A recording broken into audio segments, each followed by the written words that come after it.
Hello, everybody, and welcome to the Ohio State Call-In Show. I'm your co-host, Ryan Stano. I'm Garrison Gaddy. Before we get started, everybody, please like, share, subscribe to the channel if you haven't already. If you have any other Buckeye friends, fans, or family or foes, make sure to show them this page also or any other team that they may like. Also, shout out to all our members that we'll be naming them here shortly. But if you have not already, check out. You press join there right below the screen there. Just check it out. There are the 3 tiers that we have: the Blocko Club, the JT was short, and we don't give a damn, and you know the rest. So go ahead and check that out if you like to see some more of the content that we'll be coming out with here in the upcoming months for this football season. But yeah, otherwise, Ryan, let's get started. Yeah, let's. We definitely got some stuff to talk about here today. Before we take some calls, I'll go ahead and drop the call-in link here to the chat so you guys can join us. Let's start with the positive. Let's start with the good. Ohio State was able to get Sincere Johnson today, linebacker, 4-star linebacker. He chose Ohio State over Penn State and Alabama. This is someone who they expected to get. Like he had a prediction locked in on Ohio State. I mean, he's a local kid. He's from Cleveland, Glenville. So this is someone Ohio State's had on their radar for a while. He is rated as the eighth best edge player in the country, number 2 in the state of Ohio. He's 6'3", 240. He's got good speed, and this is someone that Laurinaitis did a lot of heavy lifting with recruiting-wise. So what are your thoughts on the Buckeyes being able to land Johnson? Very excited about it. Elite athlete, elite player. Of course, there's been talks to him either he has the versatility to be their straight up linebacker or edge rusher. But he has the body for it. Coming in 6'3", 240 pounds. I mean, the kid's massive, right? But I'm really interested to see where we put him. I'm interested to see what James Laurinaitis can do with him. Again, Cleveland, Glenville guy. It would have been very crazy if Ohio State never got him. Garrison's babysitting some guys. So if you see a baby pop in, that's why. Yeah, that's why. But no, man, I'm excited about it. Like everyone, I made a video about it earlier today, so go check that out after the stream today. But yeah, I'm excited. I think that this is one of those pieces that I think can catapult the rest of the class, especially defensively. Yeah, no, I agree. And we've talked about this before. You want to keep the best players in the state of Ohio in the state of Ohio. So he's someone that the Buckeyes identified early on, and they wanted to get him. And the fact that Laurinaitis is the guy recruiting him, that tells me that that tells me that they're probably going to use him, as a linebacker mostly. Maybe they'll occasionally use him on some blitz packages off the edge. But again, that just goes to more of maybe what Matt Patricia wants to do. They have multiple different packages that they're going to run defensively, and they feel like he is going to be someone who is versatile enough to run whatever packages that they need to. So, I really liked his tape. His highlight tape was insightful. Seems like he's got all the tools to play, to do those things, like to come off the edge and rush, and also be able to get back in coverage as well. So, we'll see how they ultimately use them. I think he can. I mean, I can't wait till he actually he's already pretty built, but he's going to get stronger as he develops into his body. And for someone that big, that's kind of a scary thought for opposing defenses, especially when he's coming off the edge to rush on your quarterback. So that was the good thing that happened to Ohio State today on the recruiting front. And you know what? We got to give James Laurinaitis some props, because he is someone who's come in very quickly as a full-time coach and has hit the ground running when it comes to recruiting. So, for all the gripes that we have with some other assistant coaches, and we'll get to that, Laurinaitis is certainly not one of them. Where would you rank Laurinaitis right now in terms of the recruiting coaches on the staff right now? So Hartline's still doing a lot of recruiting, so he's still number 1. I mean, the wide receivers he's able to get, that goes without saying. I think Tim Walton is probably number 2, but I think Laurinaitis is right there, 3, and it's close between him and Locke. Like, there's a lot of guys honestly, a lot of Ohio State, and this is why they've been so good.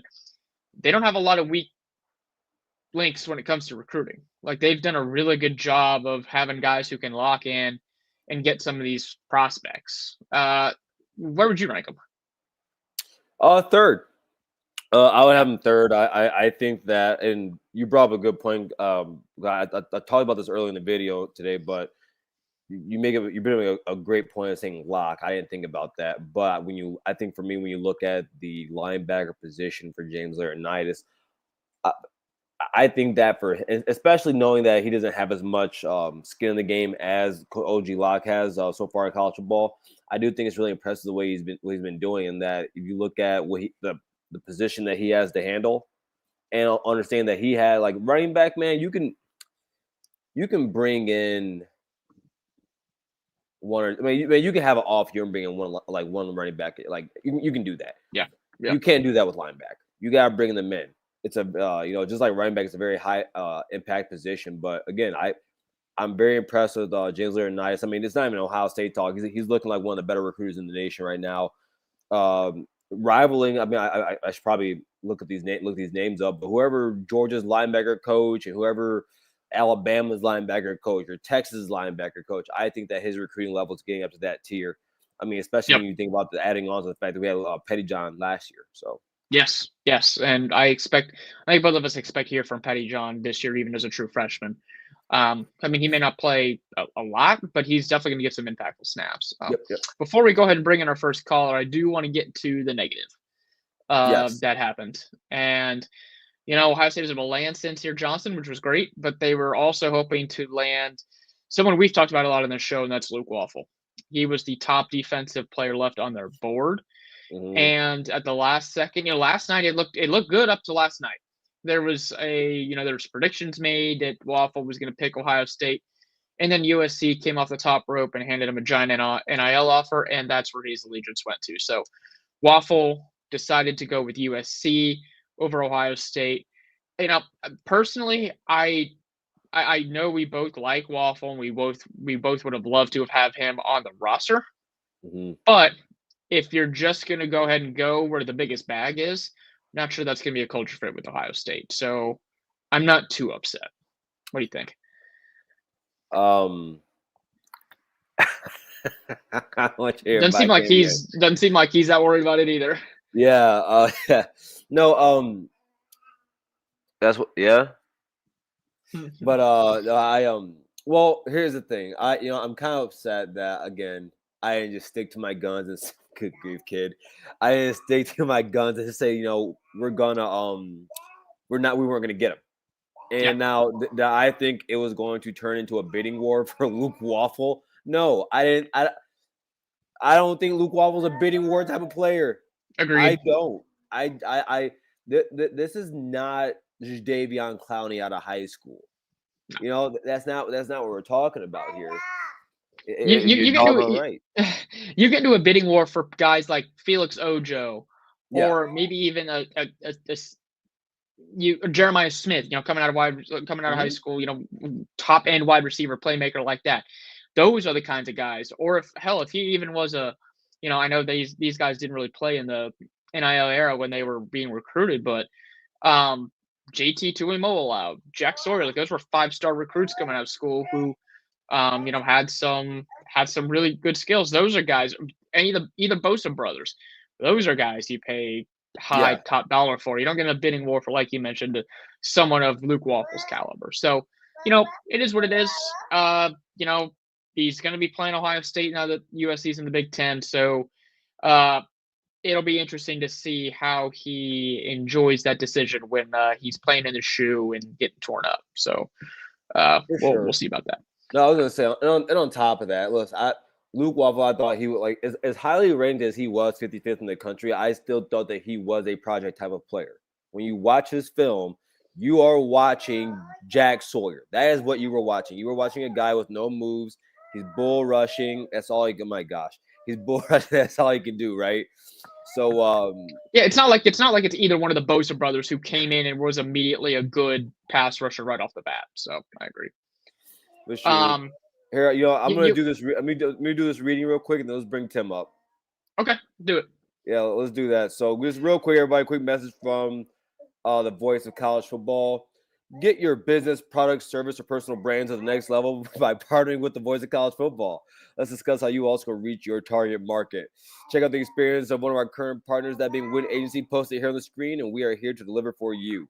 Contact us at sponsorships at vocfb.com. Again, that is sponsorships at vocfb.com today. He's excited to hear from Tim, so let's go ahead and bring him up here real quick. What's up, y'all? Hey, Tim. What's going on? I was Oh, okay. I was watching the Big Ten lockdown podcast the other day, and he heard some the reports that a starting quarterback from Vanderbilt was saying that the Big Ten the Big Ten is soft. yeah. He took I'm he sure that was he something we were took going to bring up later.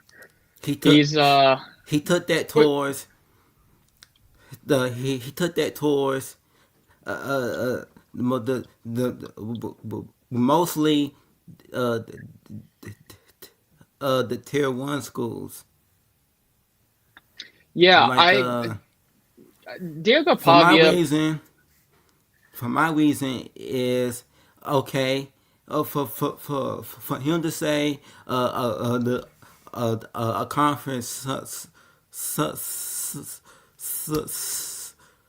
was up. So the Big Ten that just won the national titles, the back-to-back seasons, which was the Michigan, Ohio State, since the okay the Big Ten, they had Ohio State in the Rose Bowl. They won it this year and last year. They had the Michigan, the Michigan in the Rose Bowl. They won it. So that was back to back. Then wait a minute, and in 22, James Franklin he beat Utah and he beat Utah and it's in the Rose Bowl.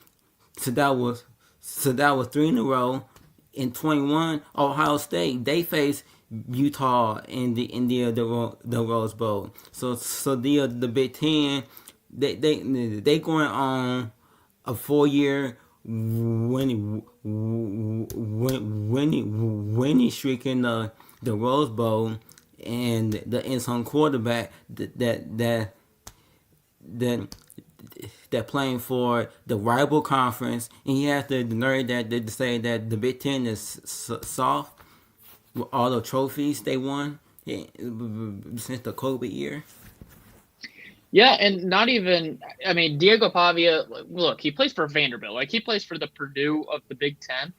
And I'd even just look back at last year. I know you mentioned some of it, Tim, but I mean, Ohio State beat Texas head on head. That's Big Ten SEC. Penn State beat Georgia.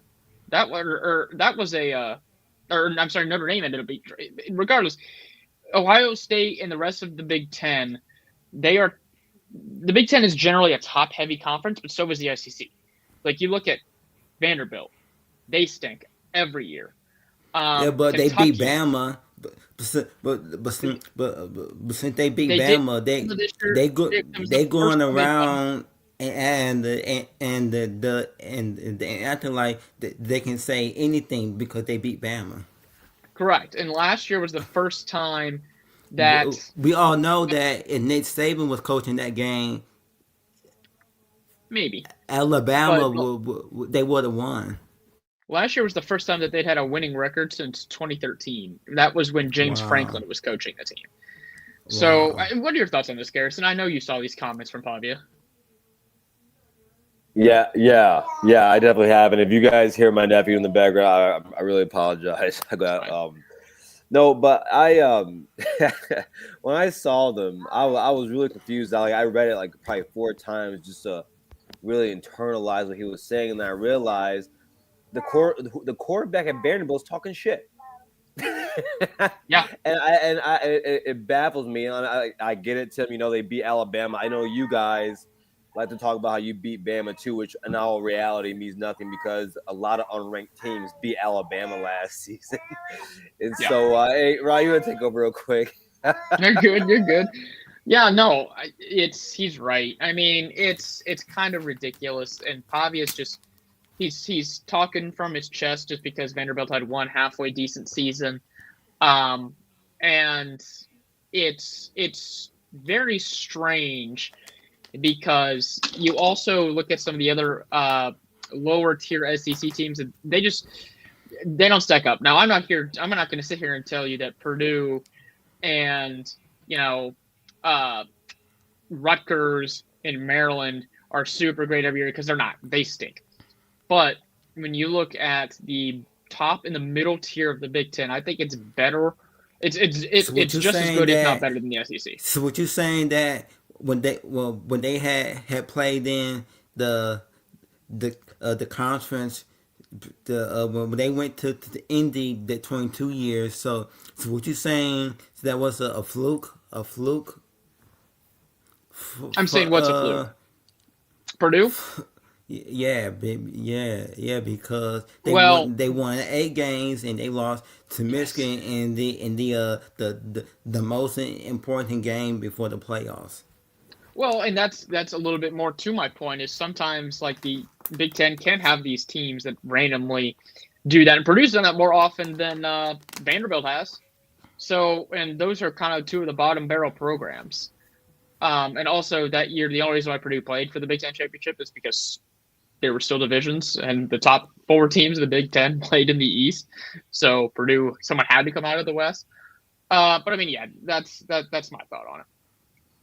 Yeah. I'll add this. I mean, I do think Vanderbilt is going to – I think they're going to be a pretty decent team this season. You know, they're going to get a chance to catapult. But, where I think Diego puts himself in a bad situation is that Alabama already had a target on your back. And everyone was already aware that you guys could play some football because of last season. Now you're just giving everyone a reason to go out there and smack. Like, this is – I don't have any hate watches. Well, now I do. So – And to Jam's point here, I also did like Brett Bielema's response. Someone who's coached in both the Big Ten and the SEC, so he knows the deal. And I also did like the Big Ten's just better with Brett Bielema in it, even if it's not with Wisconsin. All right, Tim. I, under, If that's all you I, I go ahead. understand it now. If it was one of their bigger teams like somebody from Georgia or Bama, if they say that, or we probably would tell them that we see you in the in the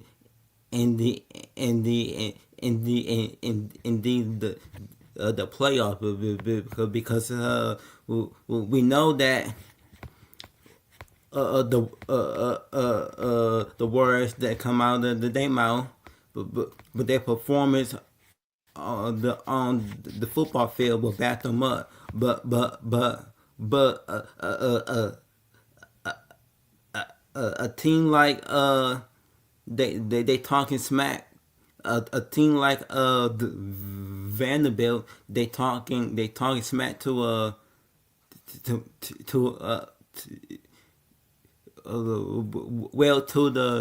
the whole entire Big Ten, but mostly the tier twos and tier one teams.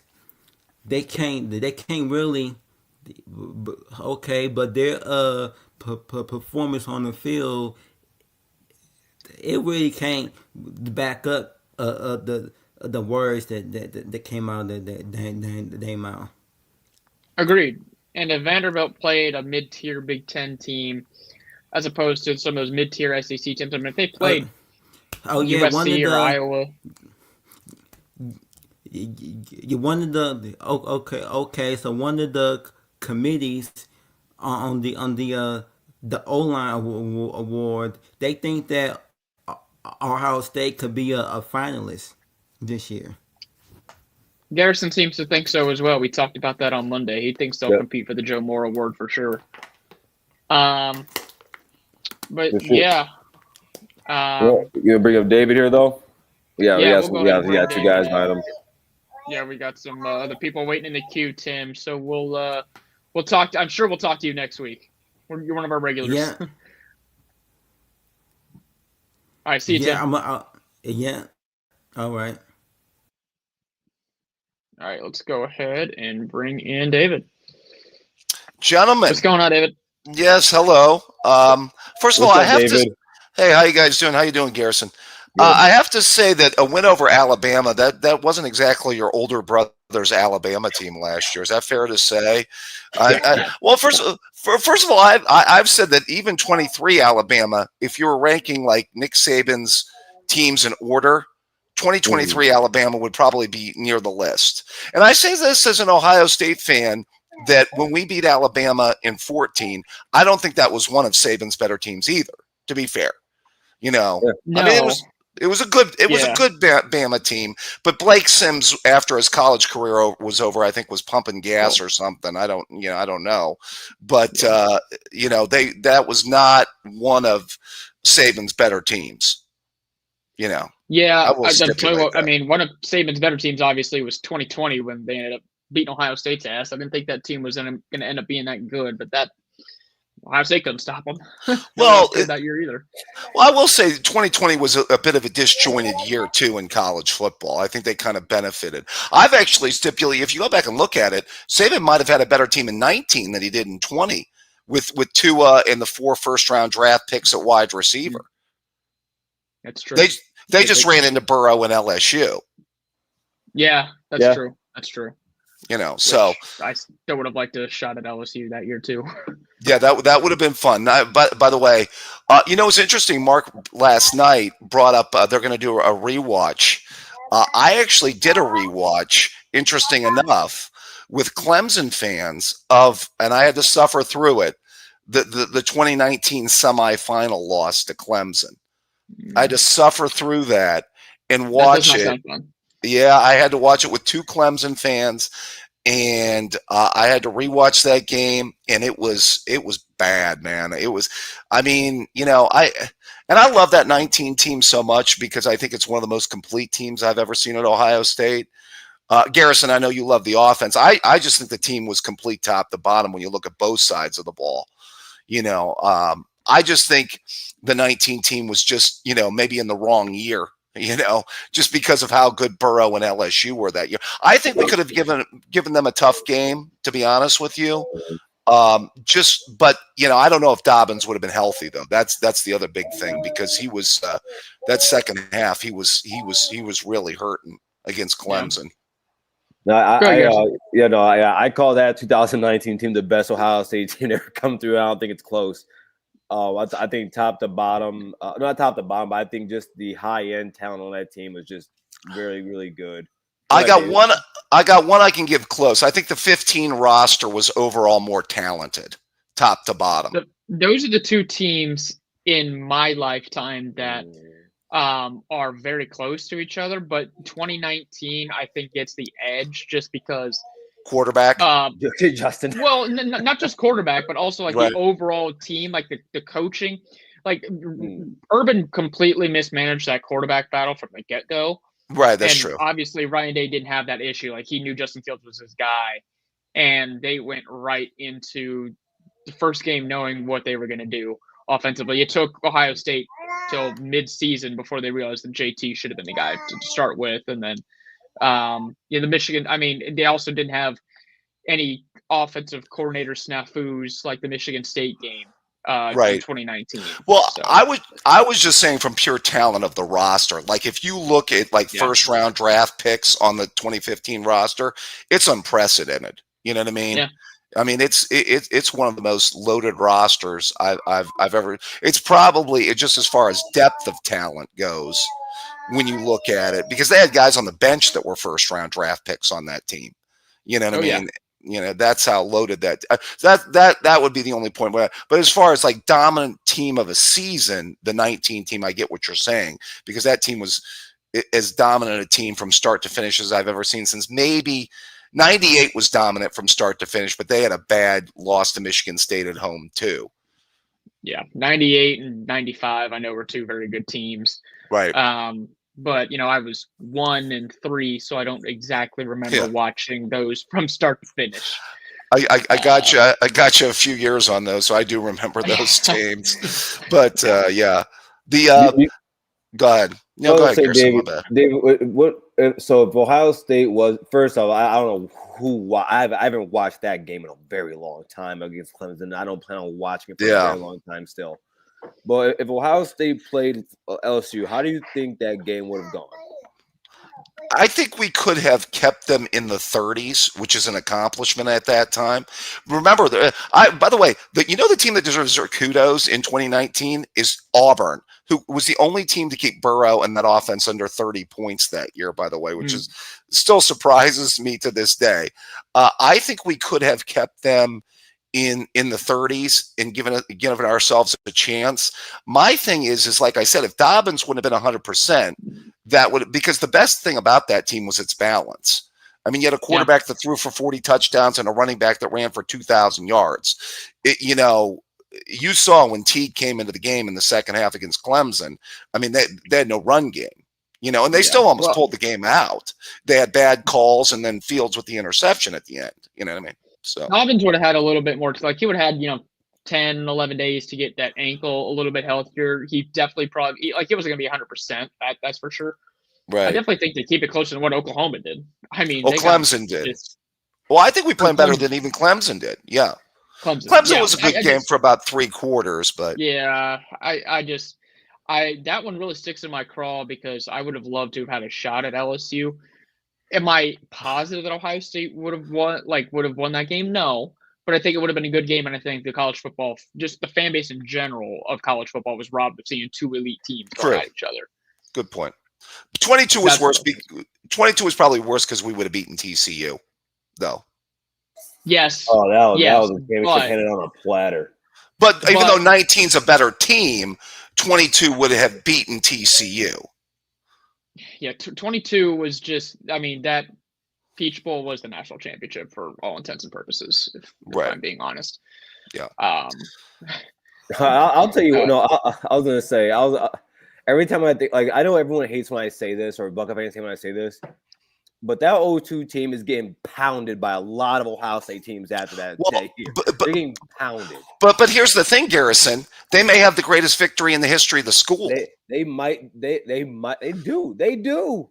Because Ohio State has never beat a more. I always said this for years when we couldn't beat SEC teams. I said we beat an SEC team in 0-2. It was called Miami. Yeah. Because that Miami team was far more loaded than 0-6 Florida and 0-7 LSU, who we lost to. Go back and pull up the 0-2 Miami roster. That was far better than Urban's 0-6 Florida team or Les Miles LSU teams that we lost to. You know what I mean? And if I'm being honest, Ohio State had no business playing in the national championship in 2007. It's just too many teams fell apart in front of them. Right. So they just kind of ended up being the number 1 team. And I don't care what you say. If Beanie Wells doesn't get hurt in that game looks different. I don't care. Well, a couple things, and I'll push back a little bit. They played a better game against LSU than they did against Florida. Yes. They actually played a better. And by the way, the Florida game will confound me to the end of time. I watched Florida play 5, maybe 6 times in 2006. I never once walked away from one of those games saying, we're going to lose by 4 touchdowns to Florida. I don't know if you were impressed by Florida that year. I watched them play a lot, and I never thought we were going to lose by 4 touchdowns to them. I knew they were good. I did not think it was going to be that. No, we were favored by 8 or 9 points to win the game. I thought it was going to win by 2 or 3 touchdowns. I thought we were much better, but that clearly wasn't the case. Urban had a game plan ready. Yeah. Hey, David, you want to answer this question? You want to tell us what you got here? Who's your championship pick? Well, I actually called it on Mark last night. I am picking Texas to win the national title this year. I'm picking Texas. I guess it's interesting. I harken back to 2005. By the way, You want to talk about a loaded roster? Tressel had a loaded roster in 05. 05 OSU, low key, one of the most underrated rosters in the history of Ohio State. You know, we had 3 first-round draft picks at wide receiver on that team.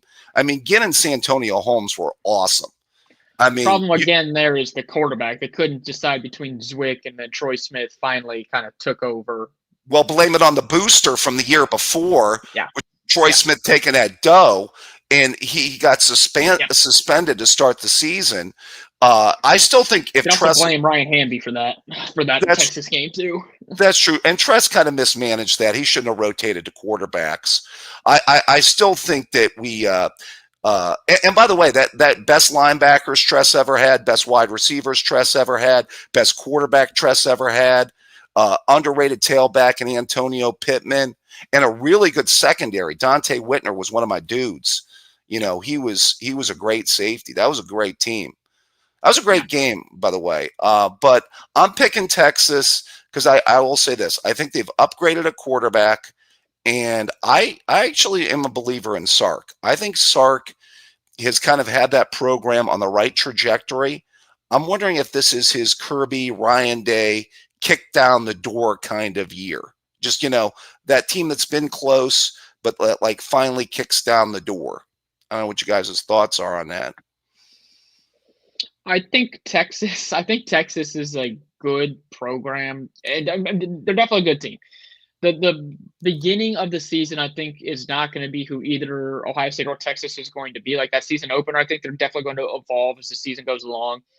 Arch only started a couple games last year, and it's not like he was playing, you know, Ohio State. Like he wasn't playing top competition in those starts.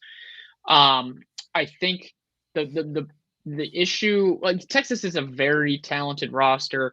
I know we went ahead, we previewed, you know, the game on Monday before we or right after we had our show, but I'm looking at their schedule, and there's just some things that like they have to.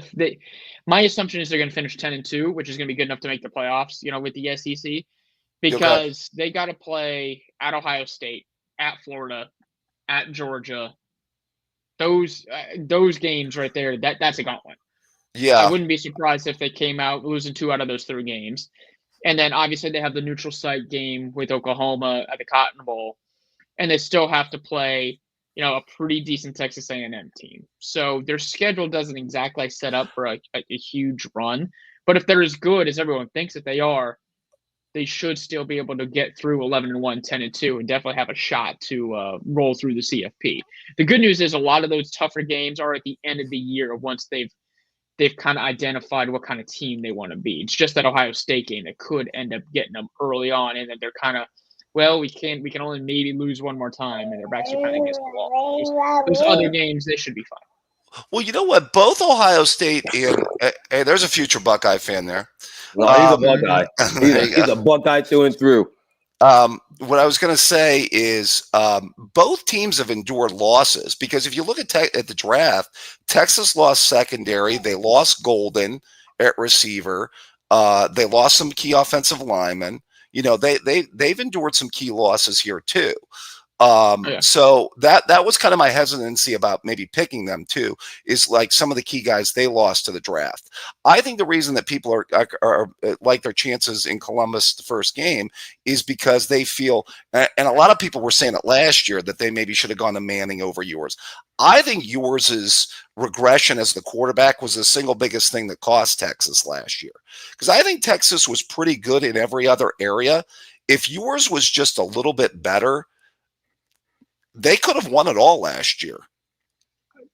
I'm not going to say that it was all yours' fault, but it didn't help.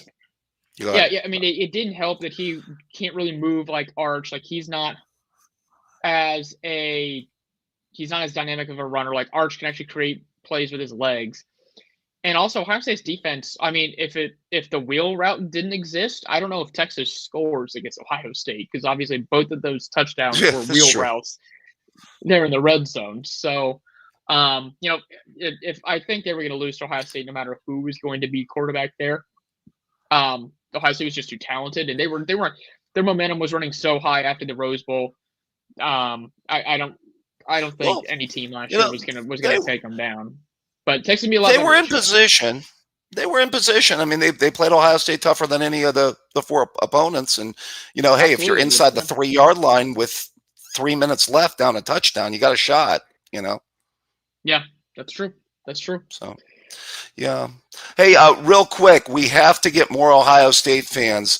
Mark has way too many scum fans out there on his channel. So we all need to be out there recruiting more Buckeye fans to join the channel, to come on your guys' show, to, be a part of it. Mark the scum fans are doing a watch party. Of course, they picked the 2021 game. I was told I would get to review the spot game, by the way, which JT did get the first down, by the way, folks. He wasn't short. He was not short. That's right. He was not short. Scum fans blame Wilton Speight for losing the game, by the way. Or you just don't have 5 yards in the fourth quarter. That's another way to win. Yeah. Don't let Curtis Samuel run for 50 yards back and forth and then get 9 yards on a 3rd and 10. Like, how about you don't do that? Right. Or your Garbaggio quarterback who threw basically 2 pick sixes. I'm sorry. After the first down play, I'm sorry. There's still downs to be played. You still could have stopped us. Right. Or also don't fumble inside your own, the 5-yard line when you're about to go in and score. Don't fumble a simple quarterback center exchange. That there's no need to. JT definitely wasn't short. Michigan fans got no leg to stay on. Yes. So yes, let's recruit more Buckeye fans to the channel. Just long and short is my final message, guys. Yeah, absolutely. Appreciate you calling in here, David, and I'm sure we'll talk here either next week or the week after. You're one of our relatively regular callers, so we'll see you. Love you guys. Enjoy the show. Thanks, Take brother. care. Appreciate it. Yeah. Thanks.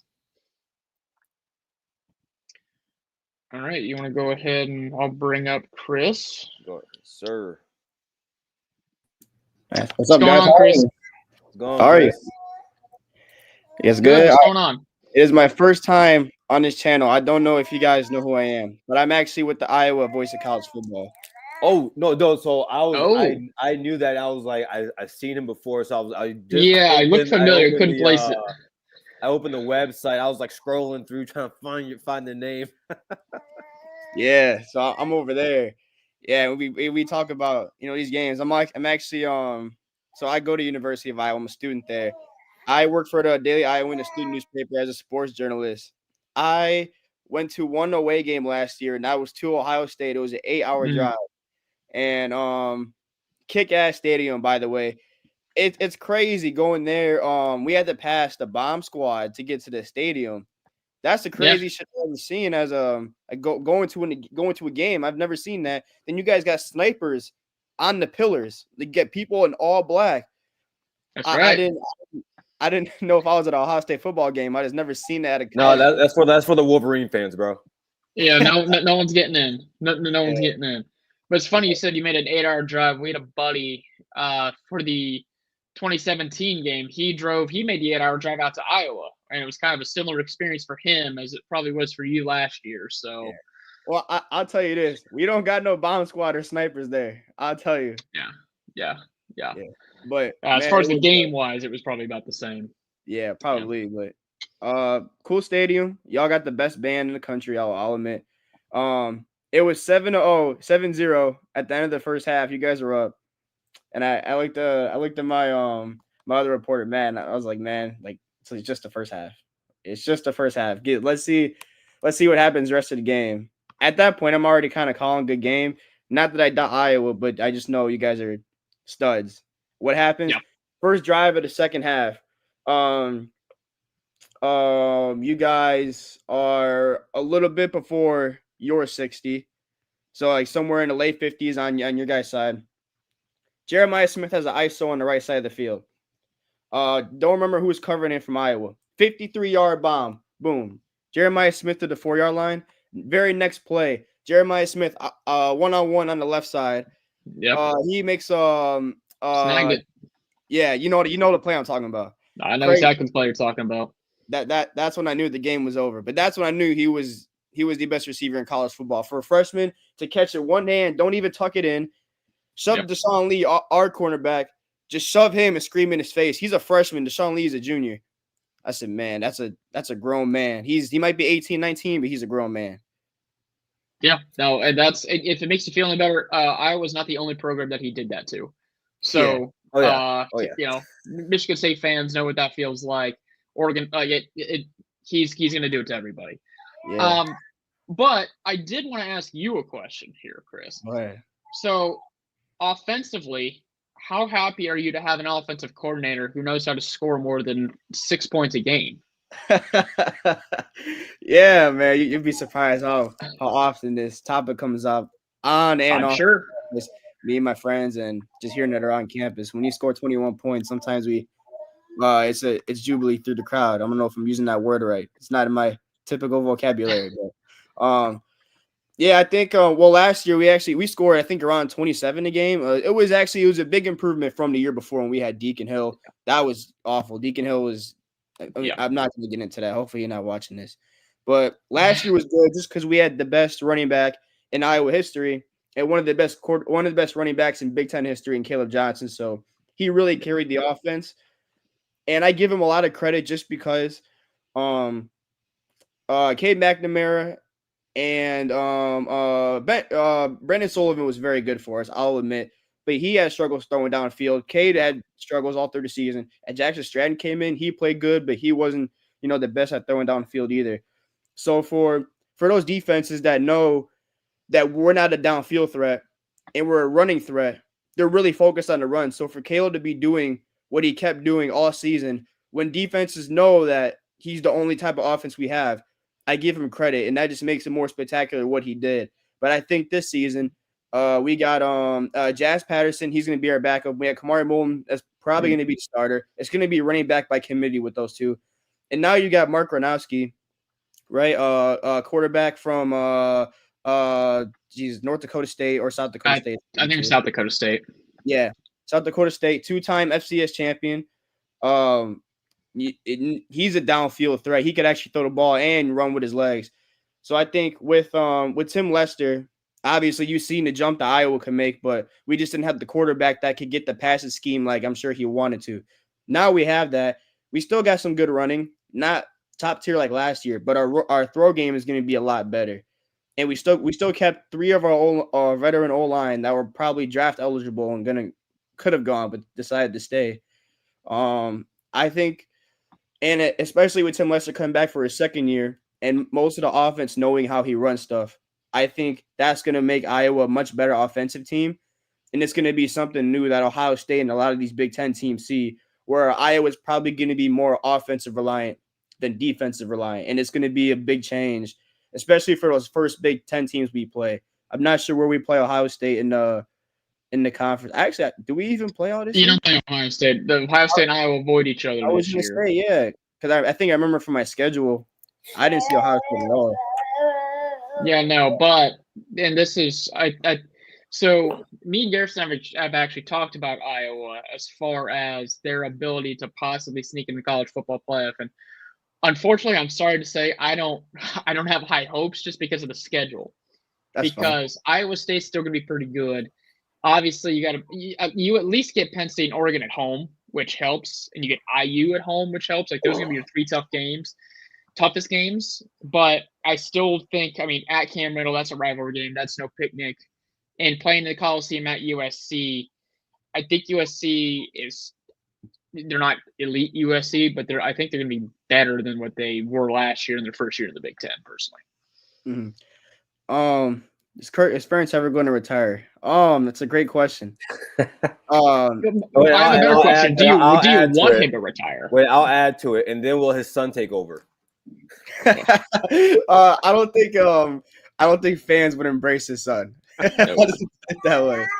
I don't think for the fans' sake, I don't think fans would allow him to come back to the program. But Kirk does a good job. I think one of the reasons why Iowa has been, we haven't been to the playoffs, or we haven't been a championship contender most years, but we've been relatively competitive, winning at least 8-9 games every single year. And I think that's because the job that Kirk Ferris does with creating a good environment with the team, keeping guys and developing guys in the younger stages, and keep them ready so when they do get the chance, when the later guys leave, they come in and they produce.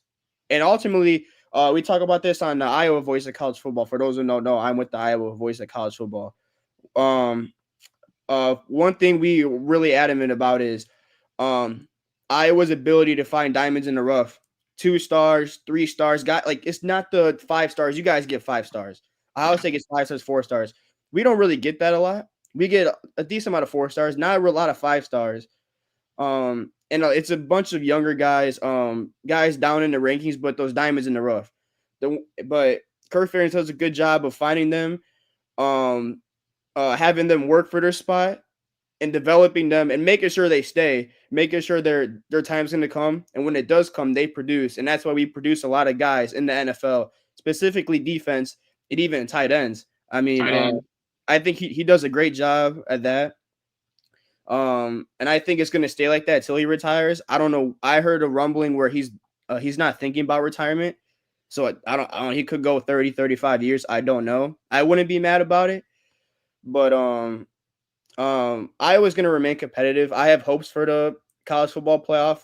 12 is tough. I think 16 would give us a better chance. Unless we have a year like Indiana did this year where, Indiana was never been as consistently good as Iowa. No. But like this year, they made a huge jump to where they're a top 10 team in the country. Unless Iowa kind of has a similar jump like that, I don't see us, having a chance or I don't see us consistently getting the playoff picture. Yeah, and the tough thing was IU's schedule set up for it. They had 2 tough games. Really, they had 1 tough game. It was Ohio State. Yeah. Every other game, that was semi-hard. They got it home. Michigan was down that year. They avoided Penn State. They avoided Oregon. All of their games were relatively easy. Iowa's schedule, unfortunately, this year doesn't set up for that. Illinois' schedule does, which is why a lot of people like Illinois making that, as the 4th team that could make the CFP. But I definitely think 16-team playoff would definitely give you guys a better chance. Yeah, it's definitely tougher. I'm trying to look at the schedule right now. I'm looking at my schedule. I'm going to 9 out of 12 of these games. Yeah, Indiana will be tough. Penn State and Oregon. Having those games at home will be nice. Our toughest opponent on the road is probably USC because we got Iowa State, Rutgers, Wisconsin, USC, and Nebraska. So the road schedule is favorable. Yeah. I will say though, because I don't want to make this into an Iowa show, but I gotta talk about some Ohio State too. How do you feel about your chances at repeating? They're there. I wouldn't say. Relatively speaking, they're high compared to everyone else in the college football landscape, right? But when you're talking about compared to let's say the teams that I have that I think can win a championship are Ohio State, Texas, Penn State, Oregon. I would put Notre Dame in that conversation. Notre Dame is there for me. Clemson's up there for me. So I think out of those group of teams, I would say Ohio State relatively has a good chance, but not too good. I think it's going to be disagrees. It's going to be a Big Ten person winning or a Big Ten team. Hey guys, you know what? Listen, I'm going to get going here. But to everyone else in the chat, you guys have a good evening. Glad you came through, Chris, and look forward to seeing what you guys do for the Iowa channel. Ryan, see you soon, and Robin, I see you guys later. But I gotta get out of here. So yeah, I'll see you guys. Yeah, you guys need to hop on the Iowa channel. Yeah. Oh, dude, let me know. Mark doesn't like my my take. I did have an 0-9 conference record take for you guys for a few months, but I backed off of it. I backed off of it. I backed off of it. It solely had to do with the quarterback position, but I think you guys will be fine. But I had to lay off that prediction. That was a bad take. So yeah, that is a crazy take. Dude, I want you guys to go 0-9 so bad. I haven't forgiven you guys for what happened that one night. All right, I'll see you guys. I'll see you guys. For my take on that question, I think Ohio State definitely has a really good shot to repeat. Now, I don't think they're as talented as those Georgia teams that were able to repeat, back in 21 and 22. I think that overall level of talent that they had is not something Ohio State's able to match. Ohio State lost a lot from last year. Like they lost 15 starters. So that part is concerning. What helps is the fact that all of their hard games this year are at home, except for that last final game, which Michigan has seemed to be, a hard game here under Ryan Day. They get Texas at home. They get Penn State at home. Those are the two matchups. I mean, quite frankly, those are three of the top teams in the country, and they get both of them in the shoe. That helps. The hope is by the end of the year, Brian Hartline has his play calling juice down.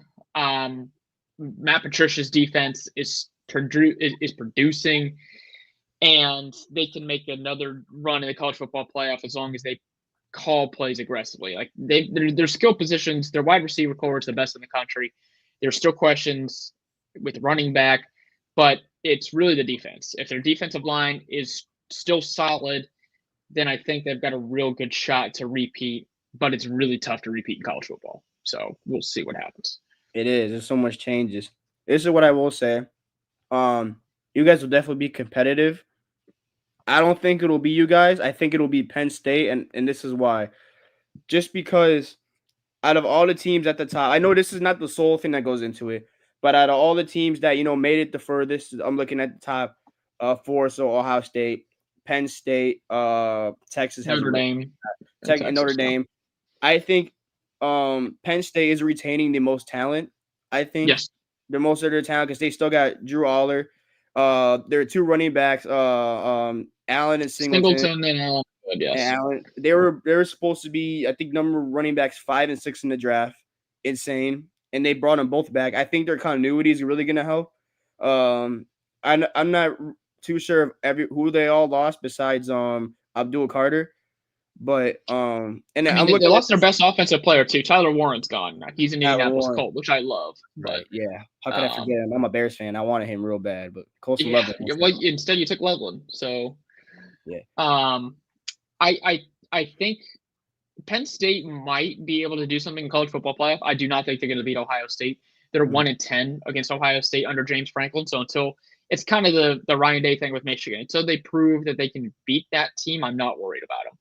So I'm not really worried about Penn State, but obviously I am still worried about Michigan, as all Ohio State fans should be at the end of the year. Have you seen Penn State's schedule for next season? It's very, very easy. Yeah, it's not hard. Ohio State is by far the toughest game that they have. I fully expect them to go 11-1. If they go 10-2, it would be a surprise to me. But either way, they're definitely making the playoff. Yeah, they're definitely gonna have a top seed. How do you feel about I'm pulling this back up. How do you feel about Julian Sang? Because I know he's a redshirt freshman, kind of coming into a big, huge program with a lot of attention on him. It's for your first starts. That's kind of that's a tough situation for a redshirt freshman to be in. The hope is, since he's had a year to kind of sit and watch the system develop, and he's a former 5-star quarterback, so he's got a lot of talent. He's got all the talent in the world. The question is how much he is going to try to bite off and chew, because he doesn't. Honestly, Ohio State should probably use him kind of like how they used Will Howard last year, where it's like, hey, you do not have to be the hero. Throw the ball out to Jeremiah Smith and Carnell Tate and Max Clare and Benny. Like, let them do their thing. Don't try to make these tight window throws, these hero throws. Because it's not going to work out well. Just get these guys the ball in open space, because Ohio State does a great job of scheming guys open. If he gets those guys, if he just doesn't try to do too much, I think he can have a lot of success. That's my thought on it. I mean, I think he's been pretty good. Do you expect him to perform like a Will Howard next year? I don't think early on. I don't expect him to come right out of the gate and throw for 350 yards and 4 touchdowns against Texas. Garrison might. He's very high on Julian. But I think it's going to take a little bit of time. I do think by the end of the year he'll be playing his best football, and that's really all that they need from him. But I personally I would love to keep staying here and chatting, but unfortunately for my day job, I got to cover the Pacers game, and that starts here in a minute. Yeah. So I got to kind of end the show here now. But love to hear more callers come in, and obviously keep talking to you. But I do have to go. We'll definitely make an appearance on the Iowa show here at some point, because I'd be interested to hear some more takes on what the Hawkeyes are going. But appreciate you calling in. And for everyone else, everyone out here, we will be back on Monday for the Primetime Live show. It'll be at the normal time, 8 o'clock, because the NBA Finals will be done by that point. And, last game Sunday, if there is a Game 7, so no more conflicts for me. So we will see you guys on Monday. Yeah. Thanks for calling in, Chris. Thanks for having me. Appreciate it. And we'll see the rest of you guys on Monday. OH, IO.